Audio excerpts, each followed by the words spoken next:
अगर मैं आपसे कहूं कि सिर्फ हर महीने थोड़े थोड़े पैसे जमा करके आप 60 साल की उम्र के बाद हर महीने गारंटी पेंशन पा सकते हैं, तो क्या आप विश्वास करेंगे? लेकिन क्या ये योजना हर किसी के लिए?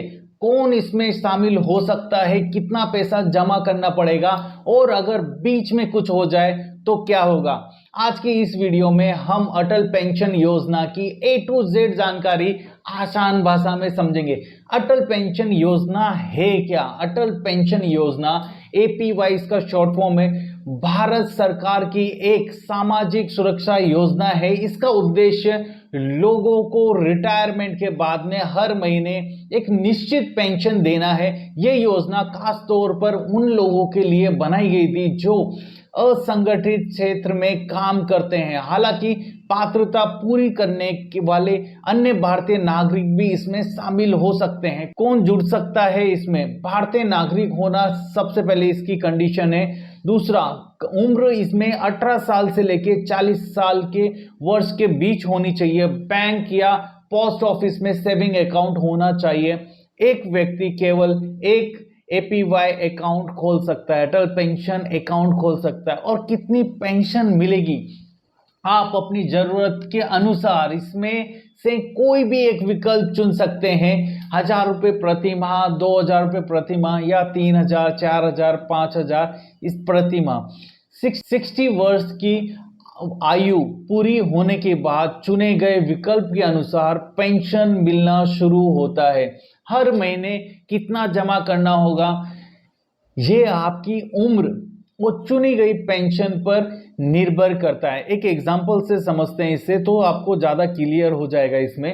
यदि कोई व्यक्ति 18 साल की उम्र में 5000 पेंशन चुनता है कि उसे 5000 चाहिए, तो उसे लगभग 210 रुपये प्रति माह जमा करना पड़ सकता है, सिर्फ 210 रुपये। यदि 30 साल की उम्र में जुड़ते हैं तो यही योगदान काफी अधिक हो जाता है। जितना जल्दी योजना में जुड़ेंगे उतना कम मासिक योगदान भरना पड़ेगा आपको।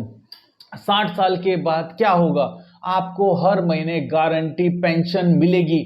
आपकी मृत्यु के बाद आपके जीवन साथी को वही पेंशन मिलती रहेगी। दोनों की मृत्यु के बाद यह योजना निर्धारित राशि जो कॉर्पस आपके नॉमिनी को दे दिया जाएगा, जो भी अमाउंट आपका कॉर्पस अमाउंट बचेगा। बीच में योजना बंद कर सकते हैं क्या? ये सबसे बड़ा सवाल है। हाँ, कुछ परिस्थितियों में योजना से बाहर निकलना संभव है। नियमों के अनुसार प्रक्रिया अपनानी होती है और लागू शर्तों के आधार पर भुगतान किया जाता है। आवेदन इसे अप्लाई कैसे करें? इसका आवेदन कैसे करें? अपने बैंक या पोस्ट ऑफिस में जाएं और APY फॉर्म भरें, अटल पेंशन योजना फॉर्म भरें। आधार कार्ड, मोबाइल नंबर देना होगा, लाभदायक रहता है।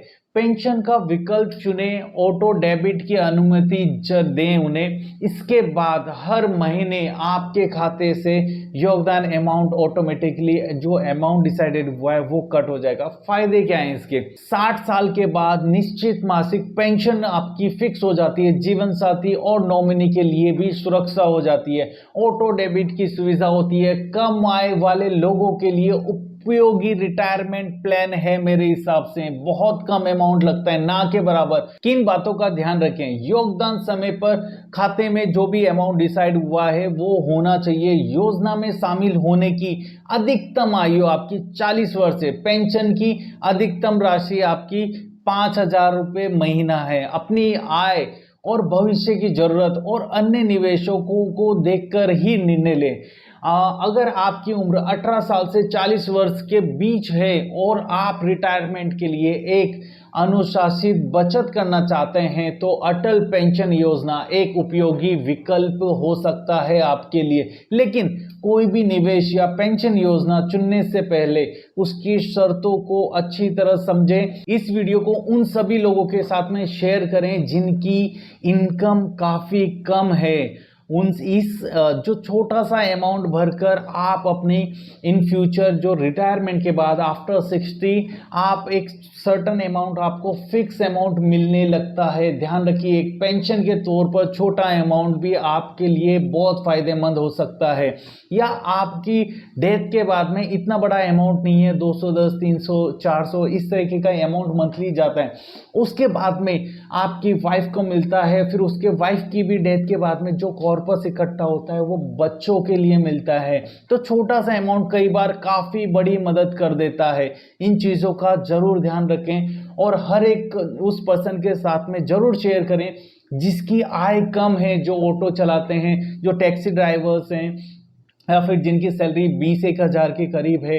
तो ध्यान रखिए, एक छोटा अमाउंट आपके परिवार के लिए बहुत काम आ सकता है। ये छोटी छोटी इन्वेस्टमेंट्स कई बार आपके लिए उस टाइम पर वो पैसा अवेलेबल हो जाता है जब आपको उस पैसे की बहुत ज़्यादा ज़रूरत होती है। और आवश्यकता हो तो वित्तीय सलाह जरूर लें। अगर ये वीडियो आपको उपयोगी लगी हो तो इसे शेयर करें और चैनल को सब्सक्राइब करें और कमेंट करके बताएं कि अगले वीडियो किस टॉपिक और किस सरकारी योजना पर होनी चाहिए।